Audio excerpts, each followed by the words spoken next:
Rain lashed against the glass walls of Grayson Enterprises, the city lights blurring into streaks of silver and gold. Inside, Elena Rivera sat alone in her corner office, the glow of her laptop illuminating her tired face. She was the youngest CEO the company had ever had, sharp, fearless, and admired by many. But tonight, she wasn't fearless. Tonight, she was terrified. For weeks, she had been receiving anonymous threats. At first, she brushed them off, crank emails, maybe a disgruntled ex-employee. But that morning, someone had slipped a handwritten note under her office door. "You'll pay for what you stole. You can't hide forever." Her heart had been pounding ever since.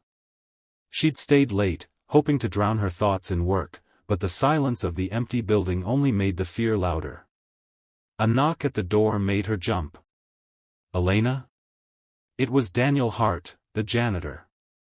A quiet, soft-spoken man who usually cleaned her office after hours.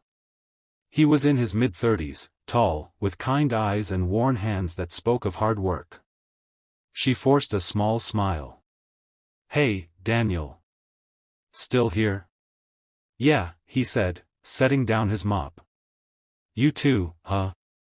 You should go home, it's pouring outside." "I will," she murmured, not looking up from her screen. Daniel paused, noticing how pale she looked. "You okay?" She hesitated, then sighed. "Just a rough day."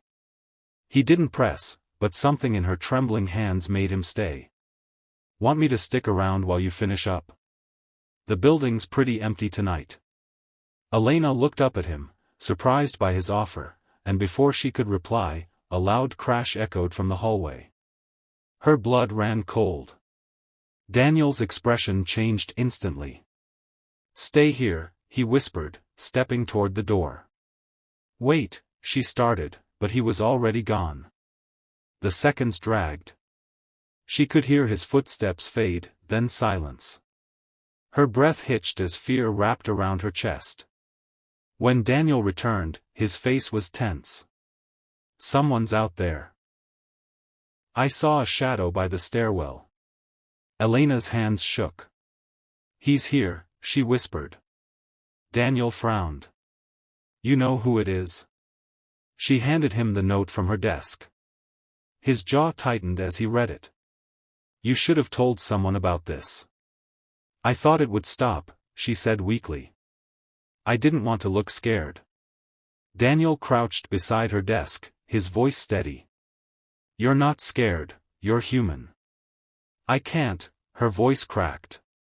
"Please, don't hurt me." Daniel froze, realizing how broken she sounded. Gently, he knelt beside her, looking her straight in the eyes. "Hey. I would never hurt you. I'm not leaving you alone. Not tonight." Something in his tone, quiet but firm, steadied her heart. For the first time that night, she believed she might be safe. They stayed there, hidden behind her desk as thunder rolled outside. Minutes later, security arrived. The cameras had caught someone in a hoodie lurking near her floor, but he'd already escaped. When it was over, Elena insisted Daniel walk her to her car. As rain poured down, she turned to him and whispered, "Thank you. You didn't have to stay." He smiled softly. "You'd do the same for someone else." She didn't reply, but his words stayed with her. Over the next few weeks, they crossed paths often. She'd bring him coffee, and he'd tell her about his 8-year-old daughter, Lily, his whole world.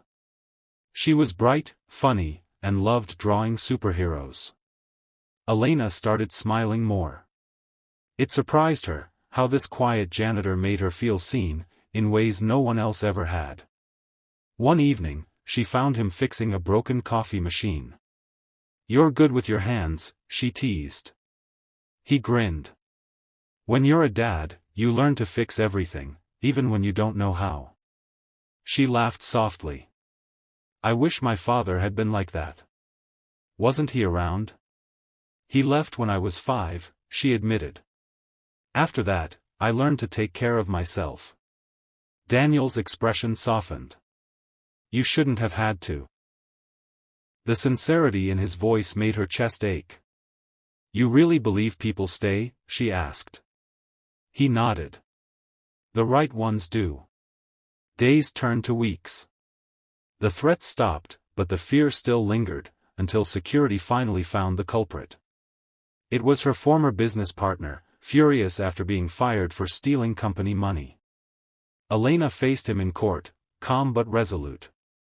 And through every hearing, Daniel sat quietly in the back row, a silent reminder that she wasn't alone anymore. When it was over, she walked out and found him waiting by the steps. It's done, she said softly. He smiled. You did it.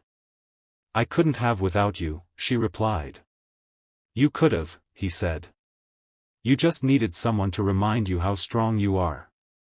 That night, she invited him and Lily to dinner.